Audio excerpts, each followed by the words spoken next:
Good evening, everyone. Hello, my name is Ravi DaCosta. I am the Associate Dean for Research and Graduate Studies at the Faculty of Liberal Arts and Professional Studies here at York University, and I will be the host for this evening.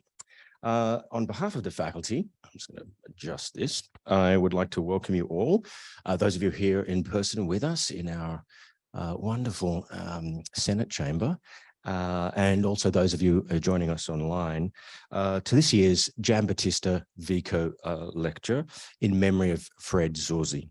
The lecture this year is Italy and the Black Mediterranean, Race, Identity and Citizenship. But before we go further, I would like to acknowledge the land that we're meeting on here today, where our campus is located. For those of you who are joining online, I would encourage you to think about the territories that you're joining from and the communities and nations that have looked after and continue to care for those territories. York University recognises that many Indigenous nations have long-standing relationships with the territories upon which our campuses are located and that precede the establishment of our university. York University acknowledges its presence on the traditional territory of many Indigenous nations. The area known as Tkaronto has been caretaken by the Anishinaabe Nation, the Haudenosaunee Confederacy, and the Huron-Wendat. It's now home to many Indigenous communities. We acknowledge the current treaty holders, the Mississaugas of the Credit First Nation. This territory is also subject to of the Dish with One Spoon Wampum Belt Covenant, an agreement to peaceably share and care for the Great Lakes region. Thank you. I'm very excited to host this the event this year for all of those who are joining us here in person and the many people who've registered to join online. To help us meet the needs of all participants, we have arranged to have live closed captioning for this panel. Virtual participants, those joining online who would benefit from closed captioning, are encouraged to bring their mouse to the bottom of the screen and select closed caption and then show subtitle. If you're having trouble with this, please use the raise hand feature and we will assist you privately in the chat. So once again, welcome to this year's Giambattista Vico lecture, which has been hosted by the Faculty of Liberal Arts and Professional Studies for over 20 years. Today's lecture will be delivered by Dr. Angelica Pesarini from the University of Toronto, who will receive a full introduction in a moment. Angelica's formal address will be followed by an opportunity for discussion and questions. So please don't be shy about coming up to the microphone after the talk or entering your questions on the Q&A button for those online. So we look forward to the discussion. So I would now like to introduce one of my many wonderful colleagues in the faculty, Professor Abril Liberatore, holder of the Mariano A. Elia Chair in Italian-Canadian Studies and an assistant professor in the Department of History. Abril will tell us a little bit about the Vico lecture and introduce our speaker. Abril.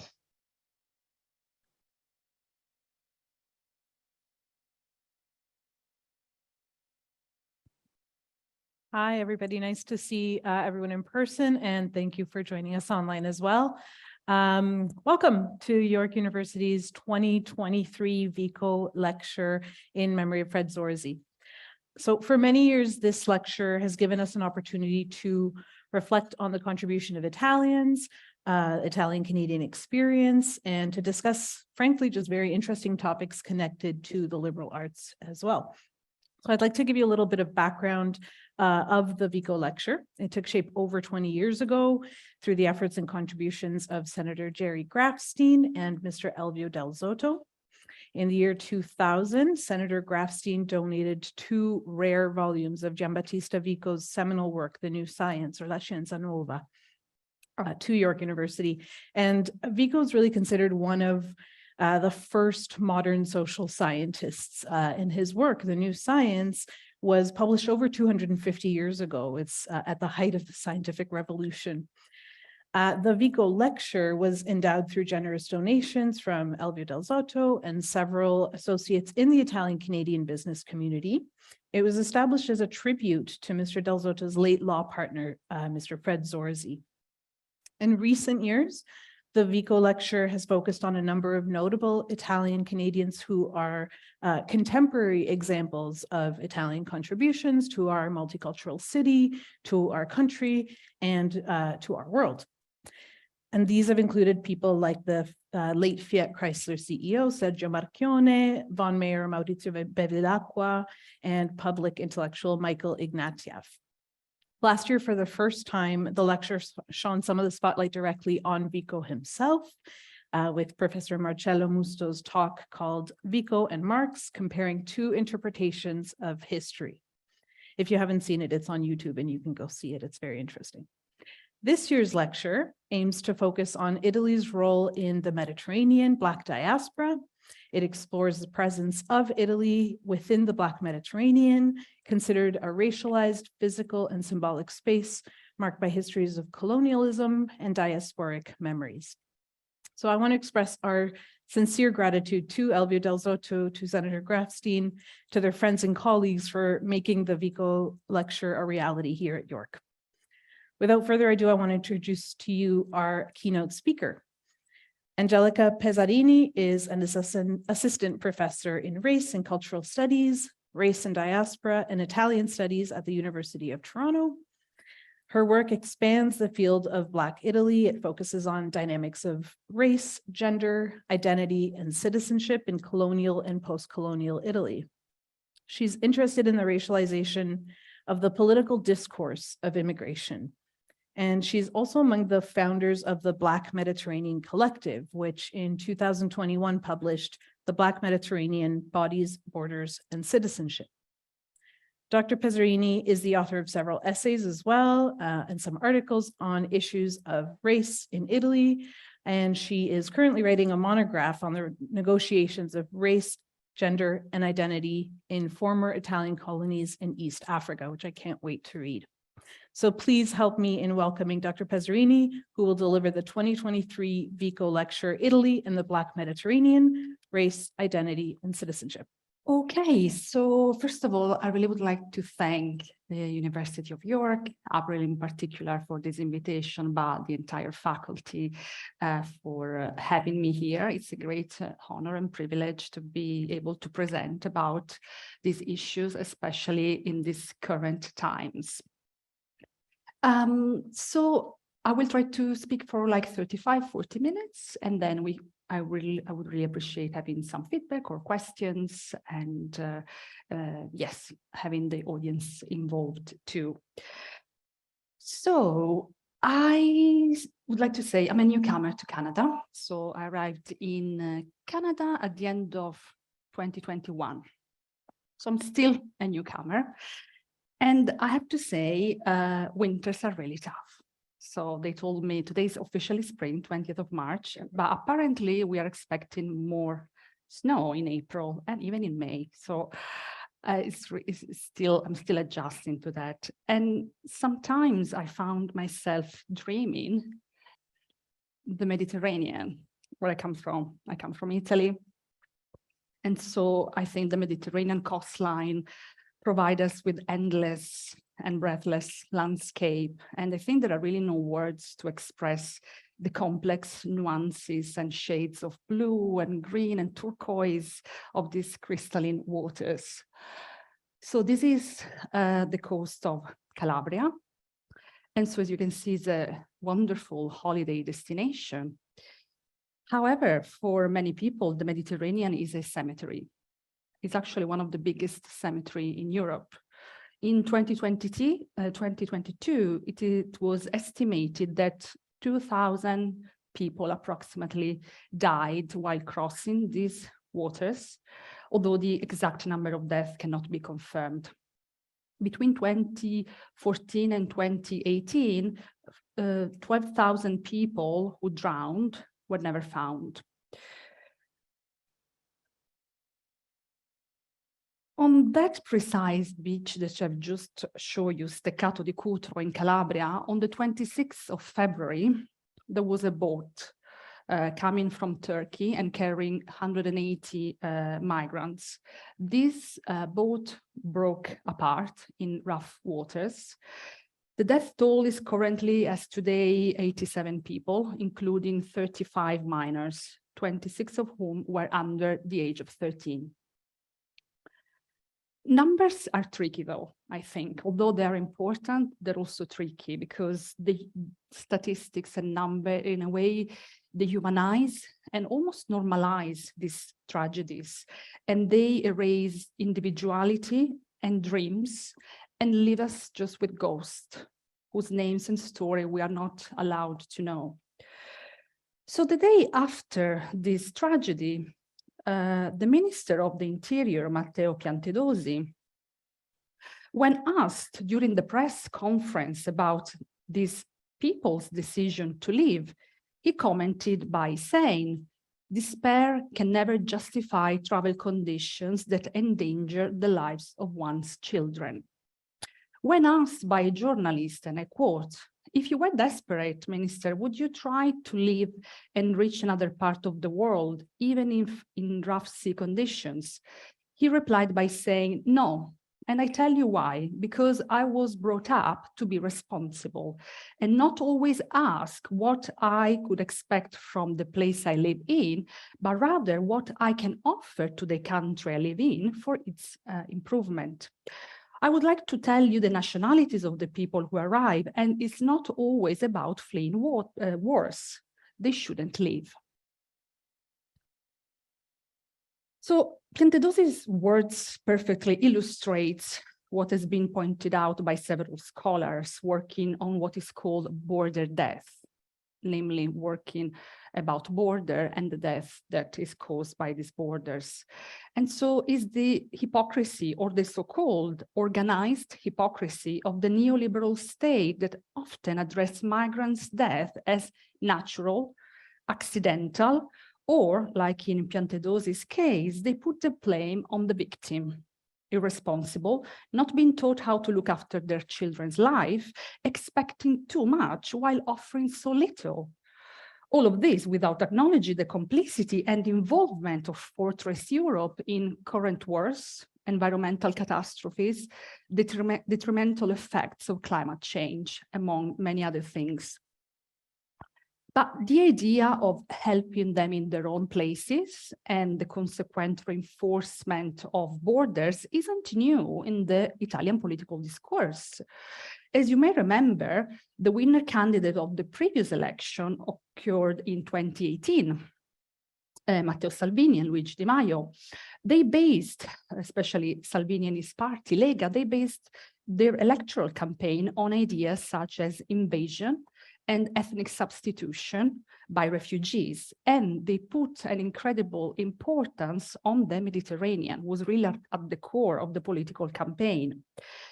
By threatening and at times implementing the closure of Italian ports vis-a-vis of rescue boats, criminalizing those helping migrants from drowning, implementing laws reducing asylum seekers' rights in Italy, boosting funding for police operations, and including provisions that allow for the revocation of Italian citizenship.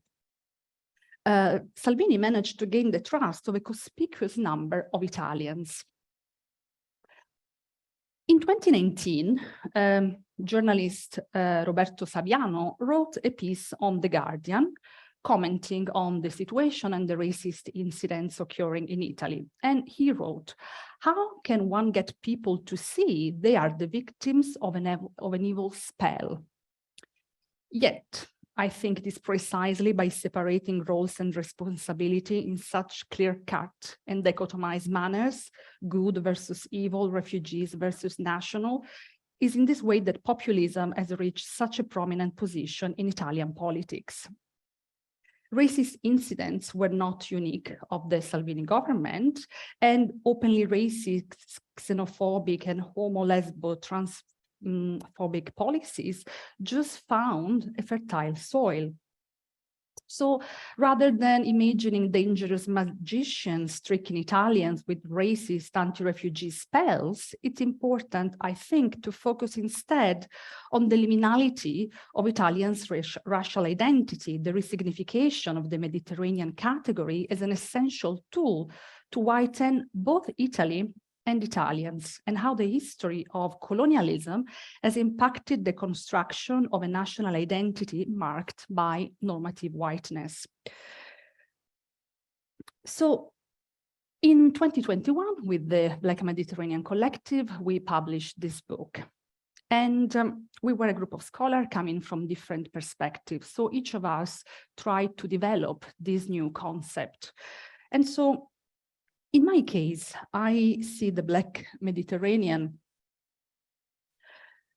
as a useful analytical device, able on the one hand to unveil hegemonic discursive paradigms on issues of race, identity, and nation, and on the other, the Black Mediterranean can be considered a physical and symbolic site in which we can locate a reservoir of diasporic memories and narratives excluded by mainstream processes of knowledge production, but capable to contrast the weight of dominant and exclusionary ways of thinking.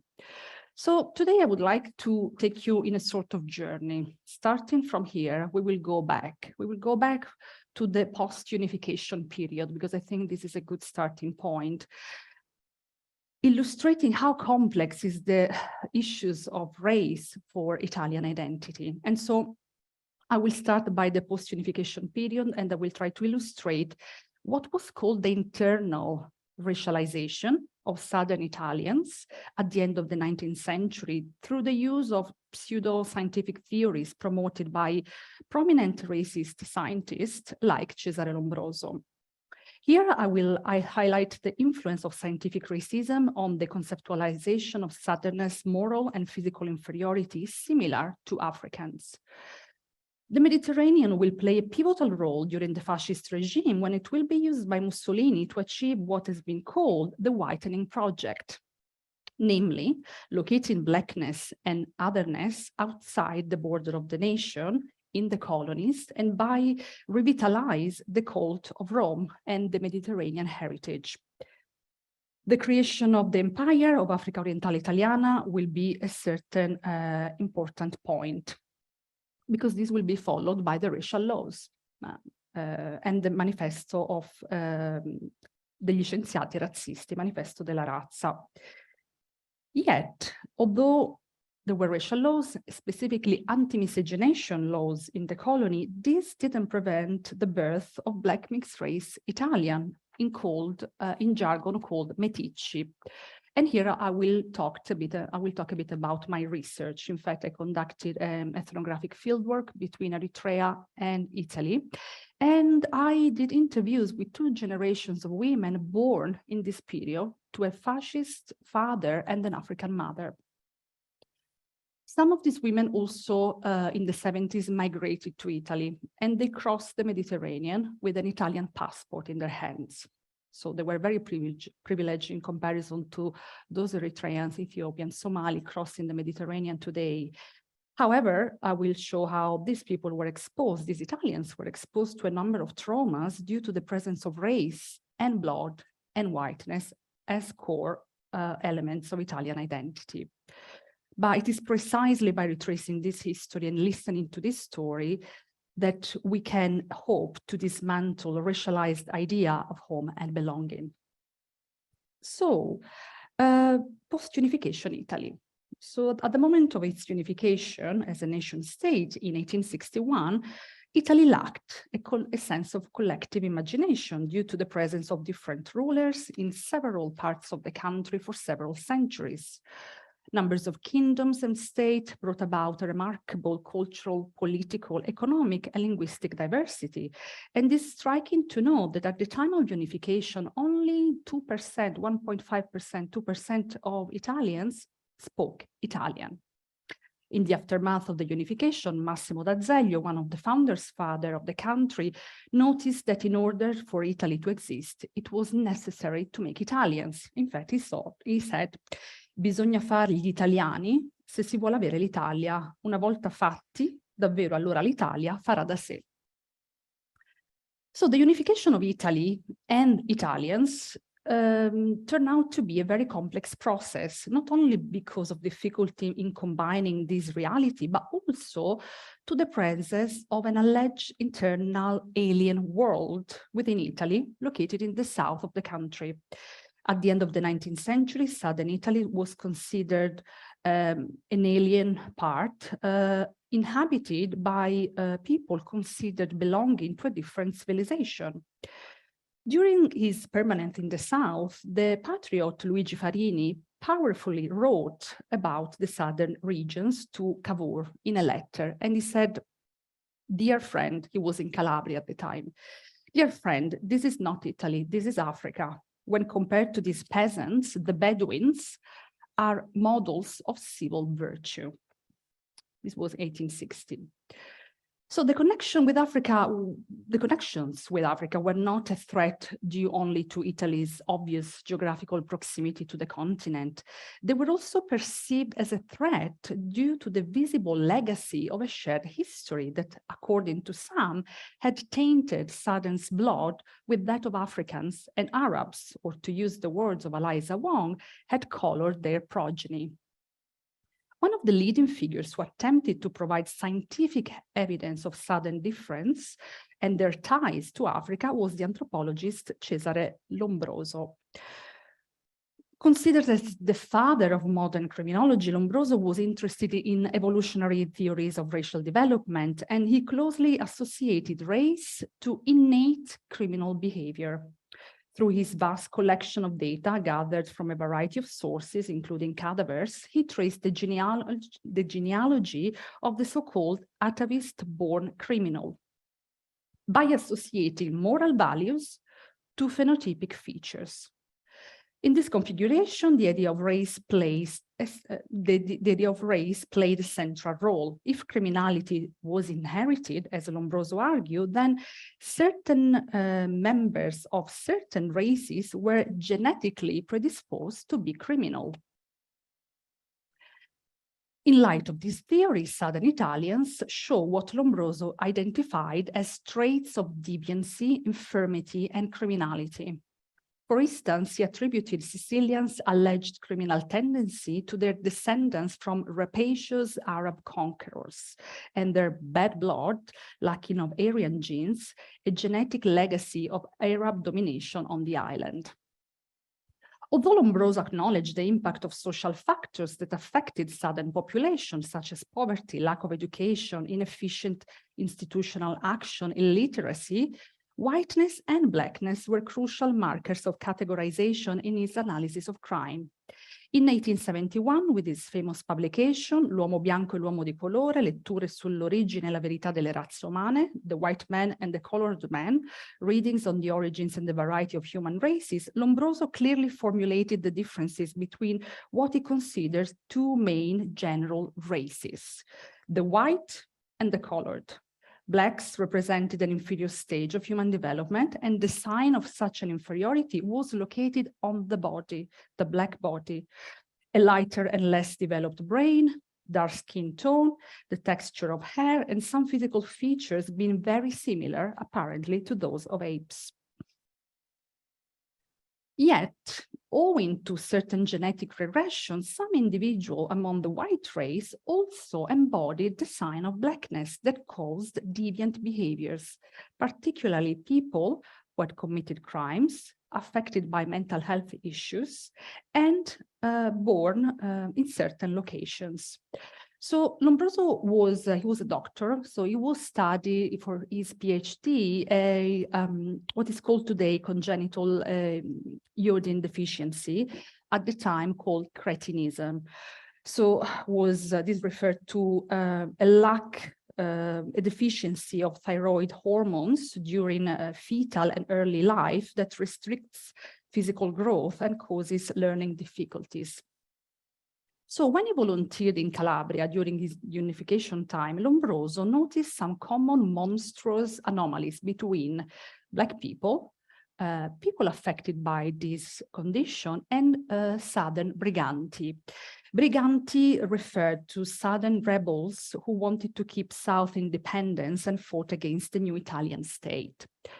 And so he wrote in his diaries, at the beginning or at the worsening of their sad infirmities, many alienated, so many patients in the South became darker, and even their skin became bronze-like.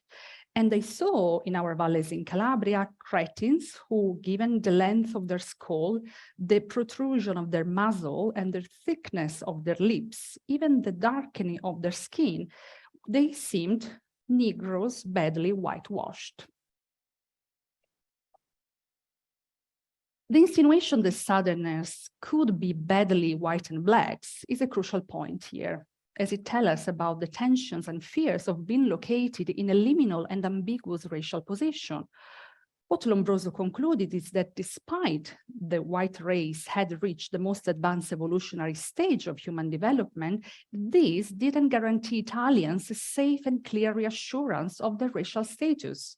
Blackness was an insidious danger for Italy, much more so than for other European countries, due, as I said, to a long and shared common history.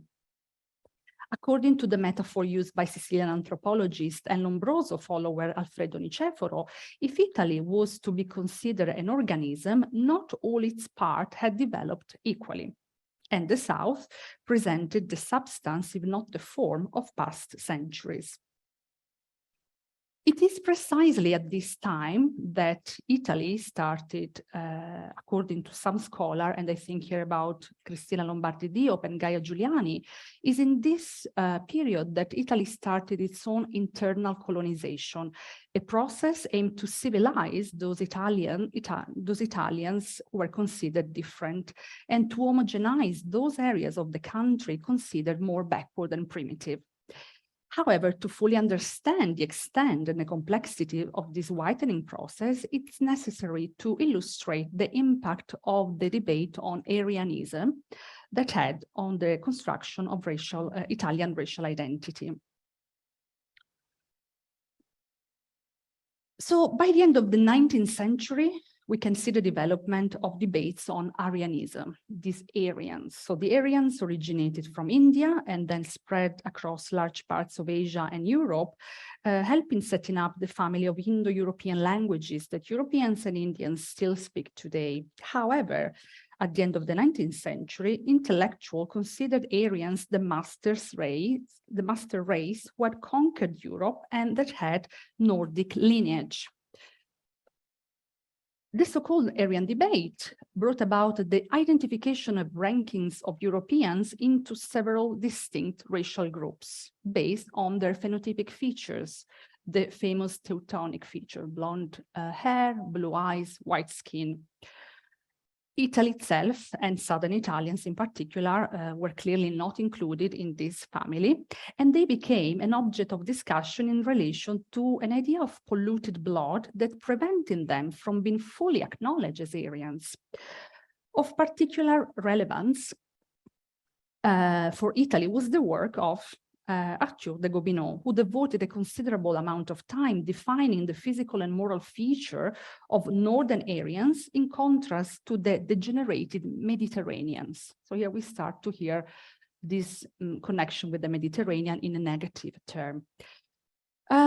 So according to Gobineau, Rome was considered only partly Aryan, given that ethnic floods, or as he called it, alluvions ethniques, had caused the collapse of the empire and a degradation of the original Latin race, still visible in the southern part of the country. Despite the contamination, Gobineau admitted that Rome had been able to produce a significant number of artistic works, even though the authors of these productions were great spirits, but not real Romans. Due to the corruption of its blood, Roman civilization fell apart, and modern Italians could not be considered as members of a pure race.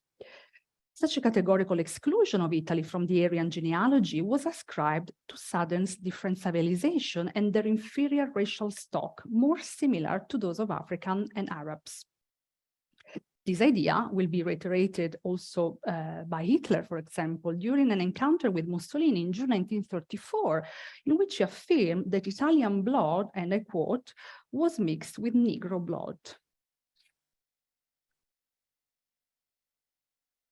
But 1922, fascism. Fascism played a crucial role, not only because it homogenized Italians, but also because for the construction of a racialized national identity based on the idea of the colonized Black other. It has been pointed out by several scholars that so-called the fascist reconstruction enacted by Mussolini concerned more the reconstruction of Italians rather than Italy per se. As Derek Duncan observes, according to Mussolini's project, Italians had to change not only their body, but also their soul.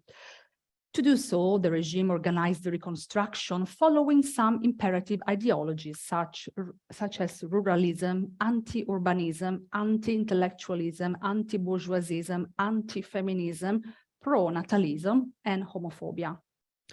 The aim was to build a new Italian race and new Italian fascists aware of their Roman heritage. So how did Italians become white? In order to provide all Italians with a sense of national belonging, the fascist regime reconfigured the Mediterranean category within the domain of whiteness. Fascist intellectuals used the previous discourse on Aryanism, and they invented new racial categories, the razza italica, by reclaiming that Mediterranean heritage. So due to the mixing of different Mediterranean stocks and concepts such as assimilation, unification, and universalism, that the Roman Empire could maintain its greatness for several centuries and was considered the cradle of European civilization. Therefore, the so-called razza italica was a Mediterranean race originated from 1,000-year-old mixing of racial kinship descending from the Romans. In this regard, Gaia Giuliani and Cristina Lombardi Diop argue how this manipulation of the Mediterranean category was used by the fascist regime to enact this whitening project. By doing so, the regime managed to absorb the dark, southern, and internal other within the nation and to locate blackness and backwardness outside the borders of the nation. According to the authors, this discursive reconfiguration of the Mediterranean category became functional not only to separate Italian Mediterraneans from the colonized African counterpart, but also to enclose the alleged racial differences that had been negatively used to question Italians' purity.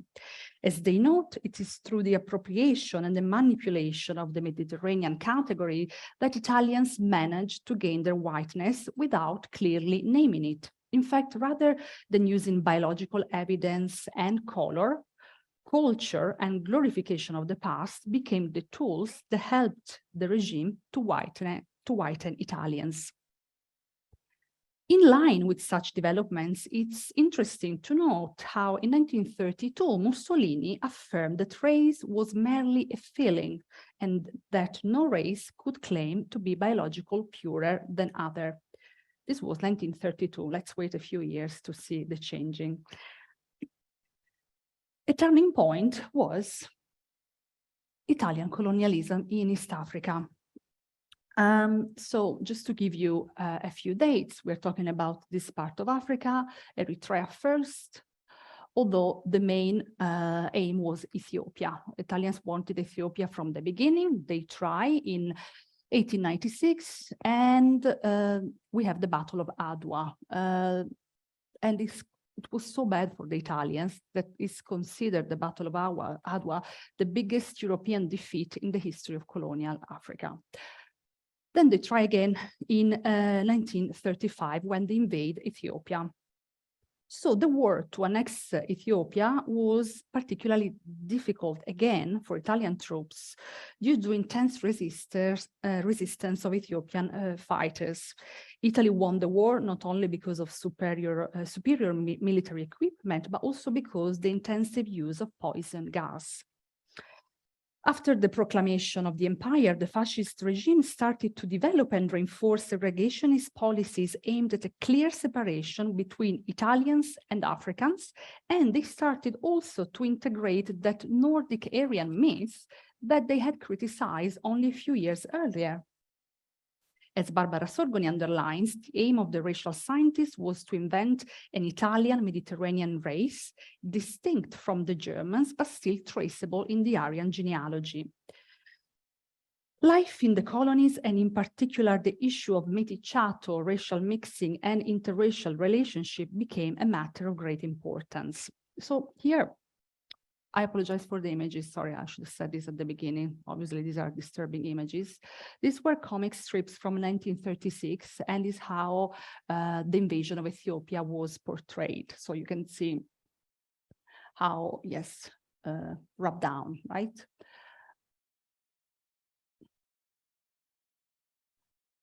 So mixed race category, because this was the first racial law we have, but as you can see, interracial relationships were quite prominent in the colonies.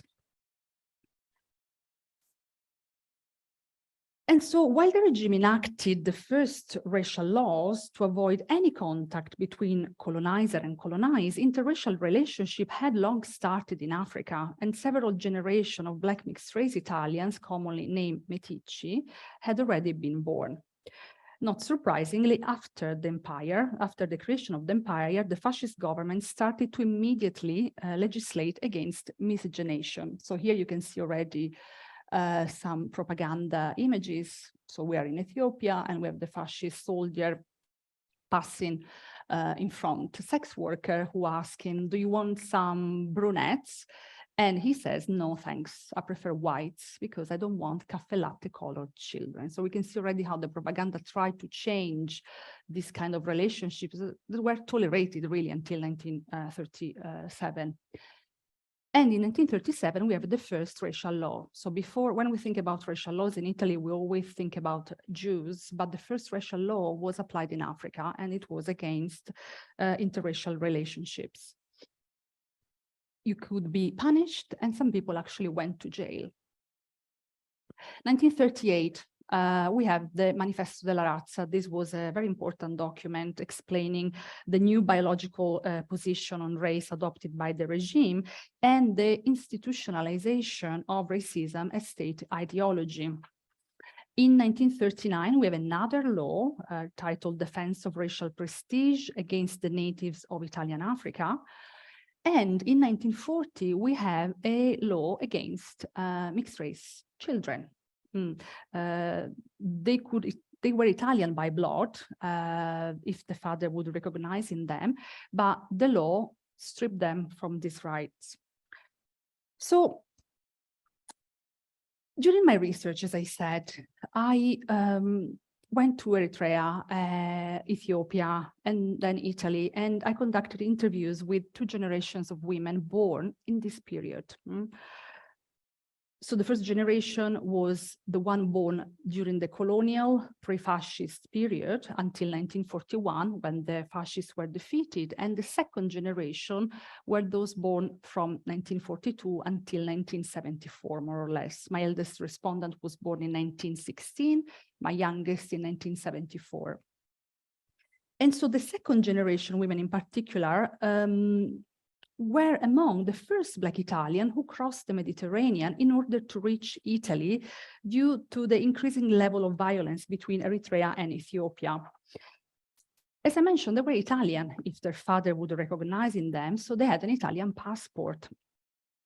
And so they could come to Italy as Italians, also using special status profughi, special status refugees that protected them.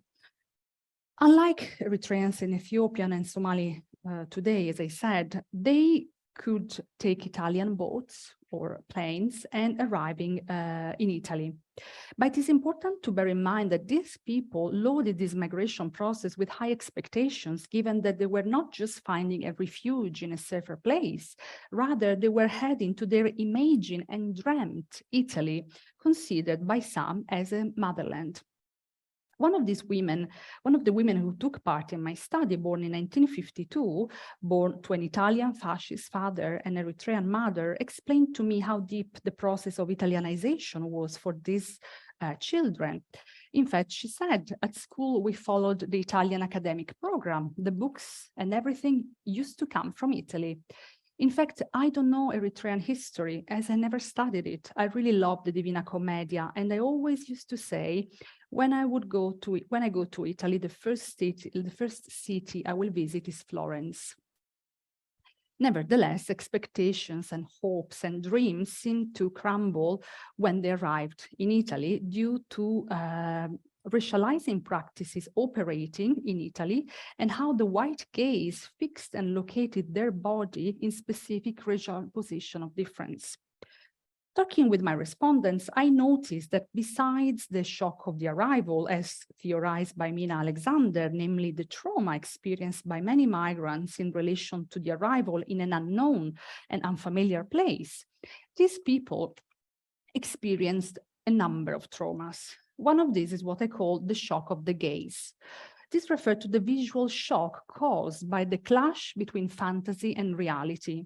In this case, the shock between Italy, as was imagined in the colonies, and Italians and Italy in the 1970s. A perfect example is provided by another respondent who described to me her arrival in Napoli. She left from the coast of Massawa. She took a boat and she arrived in Napoli. And she said the impact with Italy was bad, shocking. In Eritrea, I would see wealthy and affluent Italians, but when I arrived in Naples by boat, everyone was begging for money. It was a dirty city. Children were half naked. What a shock. If you would see Asmara at the time, it was all flowers and garden, and you could see all these women with a white apron on, pushing the prams of white people children. They were all maids, our mothers.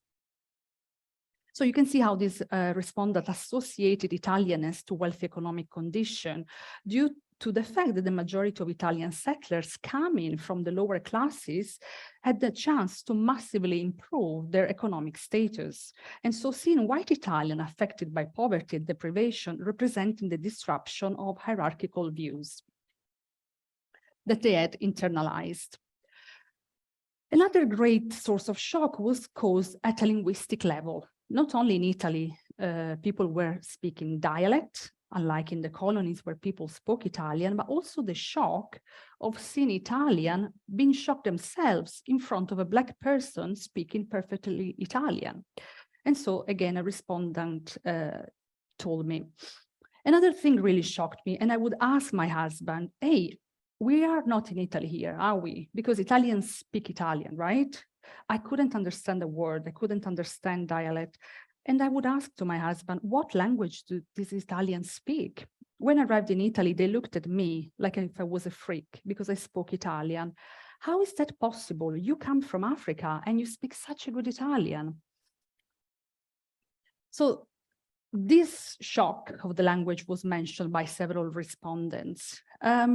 But another kind of shock I noticed is what I call the shock of forgetfulness, originated from the amnesia of the colonial experience in the aftermath of World War II. This amnesia refers to the selective forgetfulness of the colonial past and the concealment of Italy's responsibility and consequent war crimes committed while being an ally of Nazi Germany until 1943. In this regard, it is important to mention the historian Angelo Del Boca, who, through archival research, brought to light several massacres committed by the Italians in Libya and Ethiopia. Just to give you an idea, between 1901 and 1932, only in Libya, Italians killed approximately 100,000 people. And in Ethiopia, they killed no less than 400,000 people.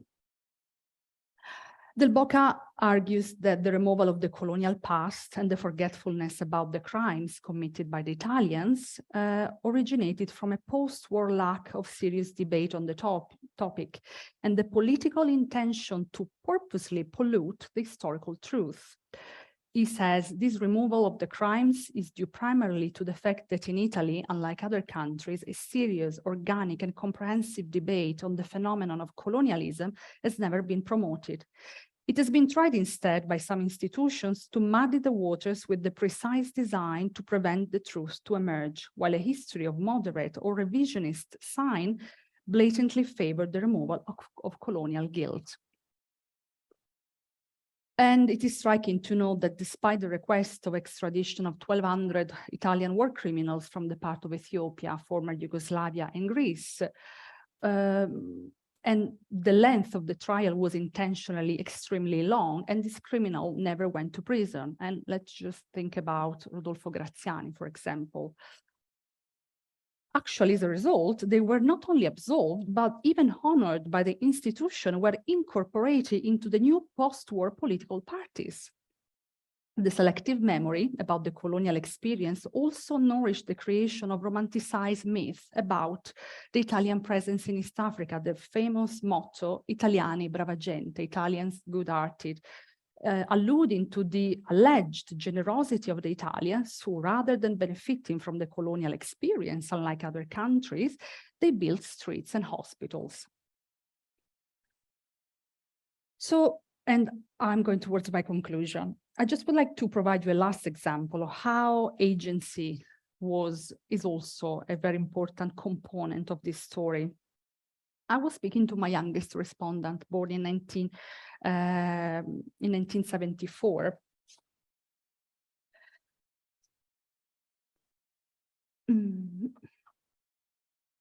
Yes, actually, sorry, 2 examples. This is what a woman, famous writer, Shirin Ramzanali Fazel, who came to Italy in 1976 from Mogadishu, is what she told me about her experience. I thought I knew Italy and Italians because I'd always seen them in their environment in Mogadishu at the time, but I ended up in a small province town near where nobody knew where Somalia was. They would mistake it with Eritrea and Ethiopia. They would make it a whole Africa. Or they would ask you odd questions like if we had cars in Somalia or if we would wear grass skirts, absurd things. Italians had no idea of what Africa was. To them, it was ignorant and half-naked people just walking in the streets. They were surprised that I would speak Italian, or some old men would tell me that in Somalia they had built streets and bridges and they taught us everything.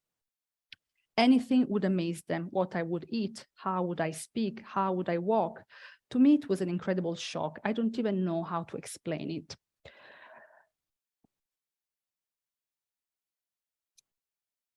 Nevertheless, Italian language is precisely the tool used by these same subjects to respond to such potentially injurious questions. And it is from within the Italian language, often imposed in the colonies to mixed-race children to the detriment of their mother's local language, that subversion and resistance can be expressed. Their perfect mastery of the language, in some cases even more accurate than their interlocutor, allow them to respond and reclaim their own positioning. And so an interesting and last example is provided by my youngest respondent, who openly uses this asset to her own advantage. So she said, my linguistic affiliation is very Italian, and the fact that I speak Italian better than many Italians is something that I just show off against those who say, oh, but you are, or but how come you speak such a good Italian? I don't speak Italian so well. I can teach you Italian as well, so shut up. She laughs. I'm more Italian than them in this sense. And so, going towards my conclusion, these diasporic memories in the Black Mediterranean, starting from, the present, I try to demonstrate how racism and specifically anti-Black racism in Italy doesn't trace its origins in the success of recent populist parties. Rather, it shows how current dynamic of racism have been developing since the mid-19th century in conjunction with Italian fragile and liminal racial status. In this regard, the configuration of the Mediterranean category has been a pivotal tool to relocate Italians within the marker of European whiteness. So the Black Mediterranean here help us to identify the malleability of social spaces within pattern of mobility and the importance of diasporic narratives as a form of resistance and counter-history. Despite certain bodies being framed as the non-universal somatic norm and dissonant due to their invasion of a space they're not considered to belong to, as argued by Nirmal Pawar, The negotiation of racialized subjects occurring within this racialized and historically charged space, the Black Mediterranean, tell us that the hegemonic ideas of belonging and national identities may be challenged, subverted, contesting, and leading to alternative reconfiguration and repositionings of identity. Thank you. All right, thank you so much, Angelica. Can I ask you to join Sure. me here so we can maybe ask a few questions? So I know that there's some questions that came in from the webinar on Zoom, and we have some people here who might have some questions to I should ask. sit there, by the Yeah. way, sorry. We have very strict with where we sit. So I will open the floor now to anyone who would like to ask a question. Think through your questions, and maybe while you do that, I'll ask one of my own. Thank you for this very interesting talk. I think you broached so many different subjects that we could really dig into. I guess one of my curiosities is your talk is titled, or the subtitle is Race, Identity, and Citizenship. I think we could easily sub in or add gender in there as well, and you talked about that a little bit. So I'm curious how you see the Black Mediterranean as a gendered space. Yes, I couldn't go into depths of my research, but my research was I was really trying to intersect race, gender, identity, and citizenship. And gender is very important because Italian identity is transmitted by blood. So women's body, people with a uterus able to reproduce the nation, well, they are a core element of the nation. At the same time, the people I interviewed, for example, those who were not recognized by their fathers, despite that this blood, this Italian blood, because of their mother was African, they were not recognized, because many men went to Africa with the idea of the pornotropics, to use Anne McClintock definition. So what was prohibited sexually in the motherland, well, in Africa was allowed. And so there is this quintessential place of sexual aberration and projection of forbidden desire. And so there is this kind of double vision of who was a woman and who was not. So in one letter, for example, that I read, a journalist was complaining in East Africa, in Eritrea, saying, you know, there are females, but there are no women. And he wrote precisely because women are only white. And so also this idea of motherhood, who could be a good mother, who was not. There are stories of children who were recognized by their fathers and brought to Italy because their biological mother was an African woman. So how could she raise Italian children? She couldn't, because she was not even a woman. And so that's why also many children were put into residential school, boarding schools, because their mother was not considered good enough to be a mother.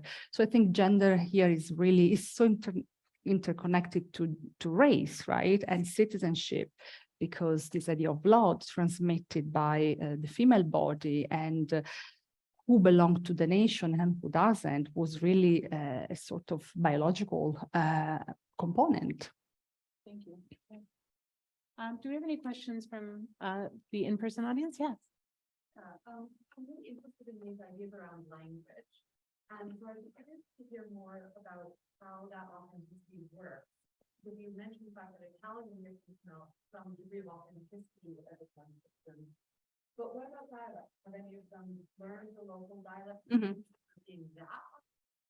And did you have any discussions around relationships to the languages that they maybe didn't learn because they were learning Italian? Thank you. Thank you. This is very interesting because this takes us to the present. So obviously the people I did interview with, they were born, you know, my youngest was born in 1974. So today in Italy, what's happening is that new generations of Black Italians, they actually speak the dialect. They reclaim the use of the dialect. And I think about rappers and trappers of second generation, so-called second generation, right? So in many of their lyrics, they use dialect, they put Yoruba, they put Tigrinya. So they really use languages in a wonderful way to resist also this imposition that to be Italian is to be white. And so very often, you know, we are often asked, and this is also my experience when I meet people, oh my God, you speak such a good Italian, where did you learn? Imagining that I cannot be from there. I must have learned Italian somewhere else. So in order to respond, they even use dialect. And the second question, sorry, was?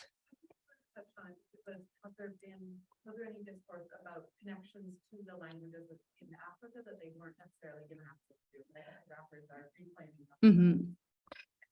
Yes, your question also made me think about something I touched upon very quickly, how it was, so there was the language of the father, the language of the colonizer, and then there was the language of the mother.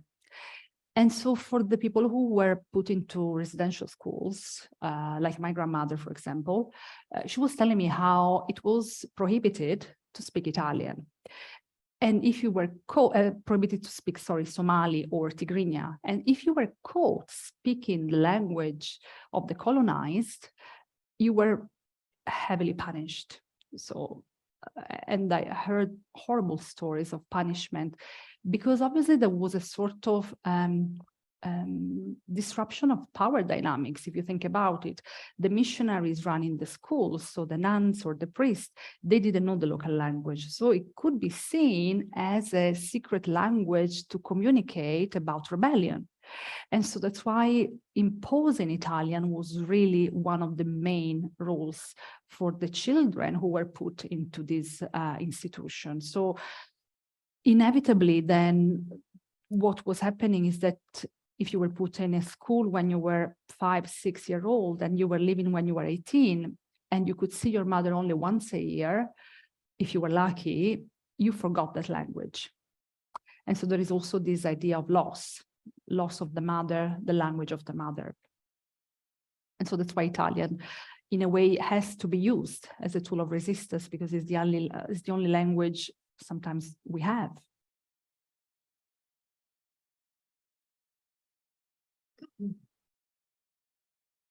First of all, it's a pleasure to hear you speak. Your accent, dialect is not something you hear around here every day. I could just listen to you, for hours. And we're hoping that you're giving Italian lessons after this talk. By the way, when you teach at UOT, are you a professor at UOT? And you're teaching, what's your subject? So I teach, I'm a cross-point appointed. So I'm in the Department of Italian Studies and the Center for Diaspora and Transnational Studies, but I'm not Italian studies person at all. So it's a new appointment that was, I think, was a great thing in the sense that people realize that when you do Italian studies, you cannot just do literature. There is so much else going on. And so I'm a sociologist. I come from cultural studies, sociology. And so I teach these things. I teach colonialism, resignification of public spaces, Black Mediterranean, yes, and this kind of issues. So race, introduce studies of critical race, Black studies, gender studies. So I teach these kind of things. So, your question in a way kind of highlight how the importance of perfect timing, right, for a call. The importance of the gray areas. So we try to see things literally black and white, forgetting what's in the middle. And so in the middle, there are strategies, there are negotiations, there are compromises. And I think the experience of Italian colonialism really showed that, because how is possible that on the one hand, you go there as a colonizer, believing this white superiority and white supremacy, but at the same time, you have Italian children and you give them your name. One of the most difficult things for me when I was doing interviews was to listen to certain stories where people were telling me, Angelica, my father was a racist, he was a fascist, I was a great father. I'm thinking, oh my God, what does it mean? And then I realized that we need to really deconstruct everything. What did it mean at the time to be a good father? Well, maybe at the time it meant that you were providing for your children, you were giving affect. And at the same time, they were able to see that you were a racist with other people and is still your father. So how do you deal with that? So these were these gray areas for me that were the most fascinating things, because really is the kind of contradiction between laws and practice. We have the racial laws, and at the pinnacle of racial laws, we have the highest amount of interracial relationships. What does it mean? And so I think, yes, there is all this idea that there were boundaries. Asmara, for example, the city of Asmara was divided in racial areas. So there was an area where only white Italian could go, and there was the indigenous quarters where only Africans could live. But there was a lot of interchanging and exchange, and spaces and bodies and border being transgressed. So I think this is what we should look at. Thank you. Well, We can have a quick response and then we'll have to wrap up. I'm sorry, we're at the end of our time. okay. Do we have also questions from the audience? We do it. Shall I'll we pass. collect some questions? Yeah, maybe? so we're at the end of our time, so we can maybe have a quick minute response, and then I will pass on our Zoom questions to Angelica for her reference, and we can continue chatting during the reception. Mhm. Right. You know, my talk was about how Black Italians, people born and raised in Italy, are not seen as Italians. So imagine people coming from the Mediterranean. So we have a very strong idea of identity based on biology still. So that's why the question, where did you learn Italian? Because it's inconceivable. And so we need to disrupt these hierarchies. Also, you know, as I mentioned, these people were coming from with an Italian passport in their hands. So they were very privileged and still experience all this trauma. People coming, as I showed you at the beginning, in this kind of boats, surviving the water, surviving drowning, then arrive in a country that is frankly not ready to wait for them. People are put into hosting center, detention centers, they cannot work, they don't have permits, they have to wait that this commission, this refugee, to get refugee status will call them. And sometimes it's 2 months, sometimes it's 2 years. And in the meantime, you're in this limbo. So it's a very difficult situation. Thank you. Yeah, it's a great question, and I'm sure. No, that's okay. I think there's many others that we can continue with, but in the interest of time, I just want to first of all thank Dr. Angelica Pizzarini for being a wonderful speaker today, and definitely inspiring some questions that we can continue into the reception.